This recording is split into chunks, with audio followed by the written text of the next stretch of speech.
Сәбит Мұқанов, Бақташының баласы. Повест. Қасқыр аулау жайында балаларға арналып жазылған. Бірінші бөлім. Қазаға ұшыраған құнан. 1929 жылдың күзі еді. Сабақ жүре бастаған кезде мұғалім әлде қалай сырқаттана қалды. Басында тұмау ғана болар деп елемеген оның температурасы бірер күнде жоғарылап 40-қа жетті. Өткен жылы ғана құрылған бұл артельде әлі аурухана жоқ еді.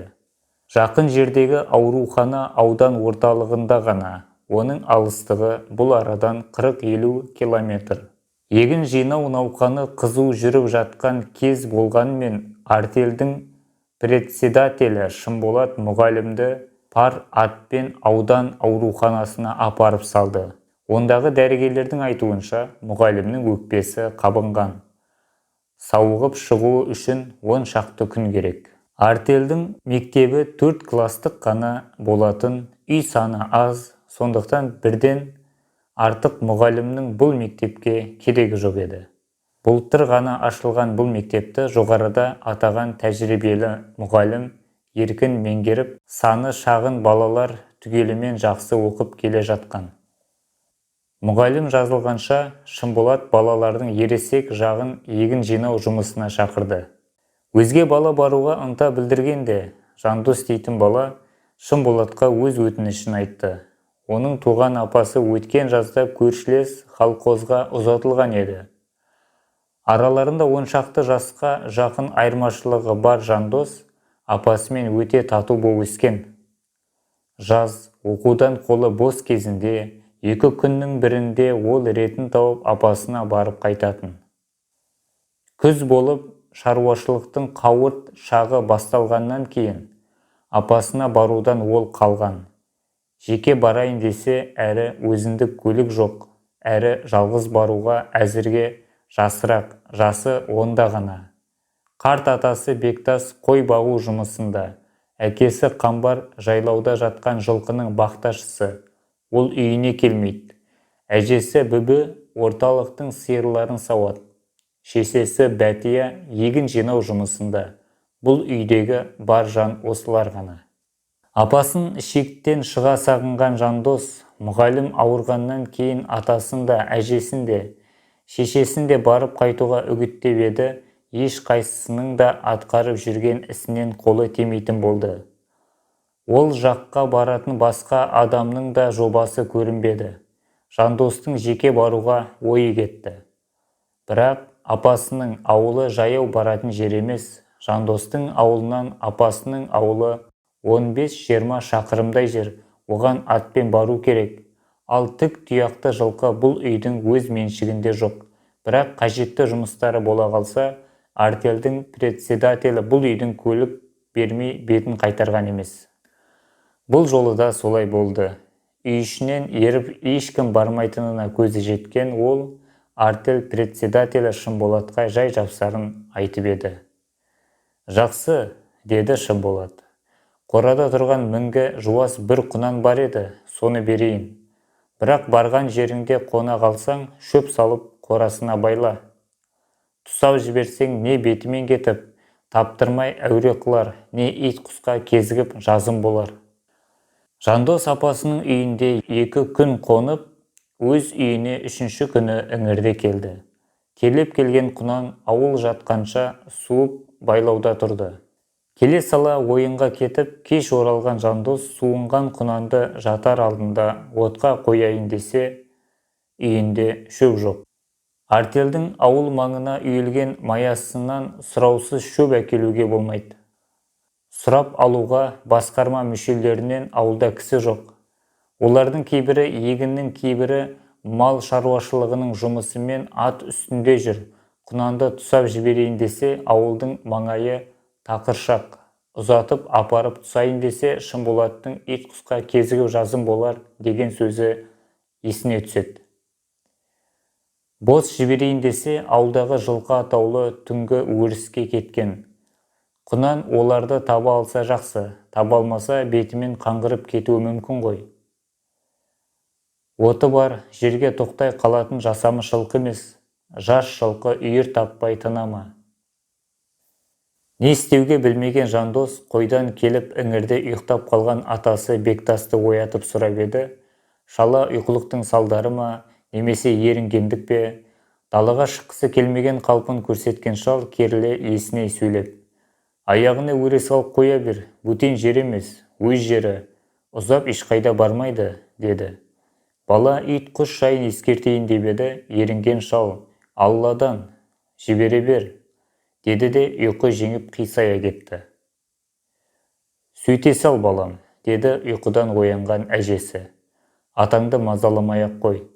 Қойдан бүгін қалжыраңқырап келді өзі. Ескі тері де ұстайын деп жатыр ма өзінің? Немене біраз ыңқылдап жатып, әрең ұйықтаған еді. Әжесінің соңғы сөзіне жандостың құлағы елең ете қалды.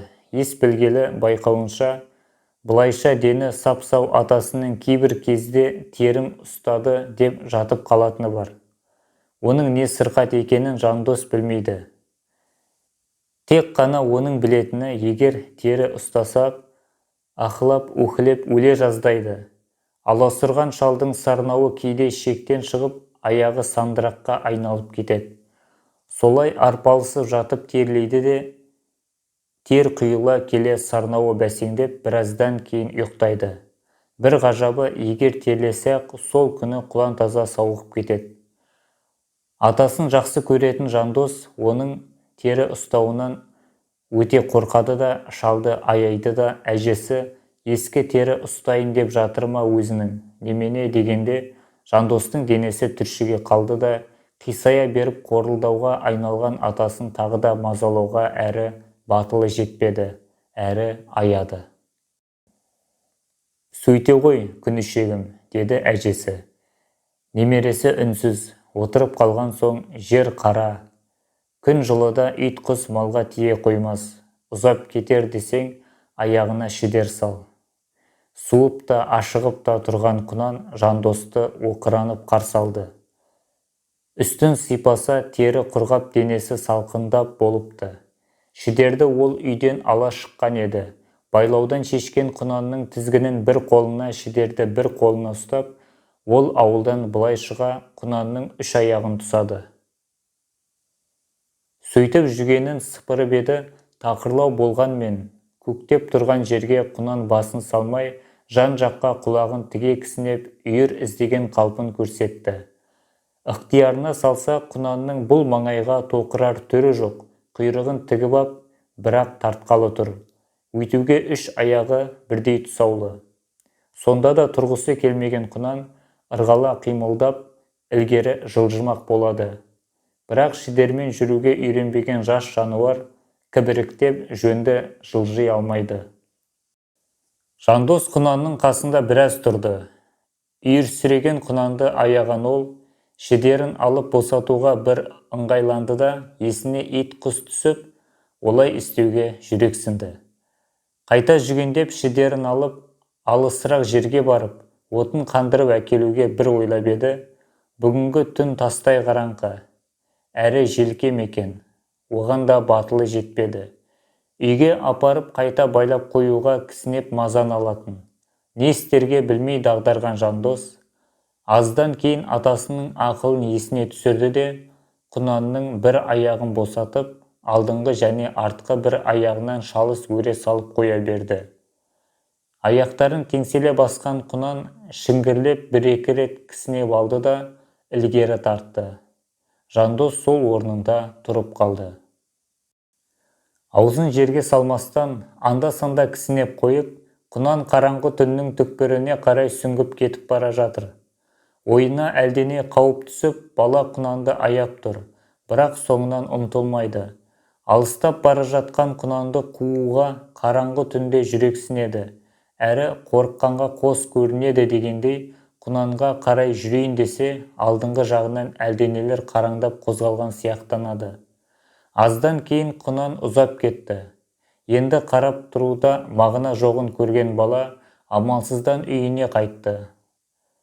Ойдан қалжыраған бала сең соққан балықтай, үйіне сүлдері құрыған қимылмен әрең жетті де меншікті кереуетіне қисайды.